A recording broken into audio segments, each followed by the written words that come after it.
Le futur en espagnol, c'est d'une facilité. Salut, c'est Ispa Profe, ton professeur d'espagnol, et aujourd'hui, je te propose une capsule vidéo grâce à laquelle tu vas pouvoir conjuguer tous les verbes au futur en espagnol sans aucun effort. C'est parti!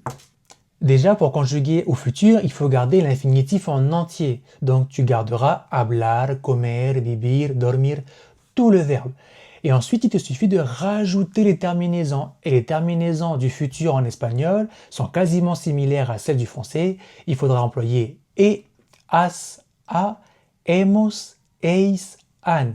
Attention aux accents graphiques, c'est super important parce que si tu les oublies, ça correspond à un autre temps verbal. Ainsi, si je veux conjuguer par exemple aller au futur, en français on dira j'irai, tu iras, il ira, nous irons, etc. En espagnol, aller c'est ir. Donc pour dire j'irai, on dira iré, irás, ira, iremos, iréis, irán. Vous avez vu, c'est quasiment similaire au français. Autre verbe, chanter, je chanterai, cantaré, cantarás, cantara, cantaremos, cantaréis, cantarán. Avec un verbe en ER, demain je mangerai, mañana comeré.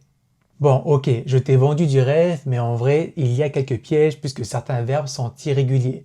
La terminaison ne change pas, par contre, c'est le radical du verbe qui va changer. On les appelle les verbes en dr parce qu'ils auront au futur un radical qui finit par dr, comme par exemple tener, tendre, salir, saldre, poder, podre. Et ensuite, tu rajouteras à ce radical les terminaisons du futur. E, as, a, hemos, eis, han. Donc par exemple, si on prend le verbe tener, le radical du futur c'est tendre, et ensuite tu rajoutes tendré, tendrás, tendrá, tendremos, tendréis, tendrán. Autre exemple, avec salir, pour dire je sortirai, le radical du futur c'est saldre, donc tu diras saldré, saldrás, saldrá, saldremos, saldréis, saldrán.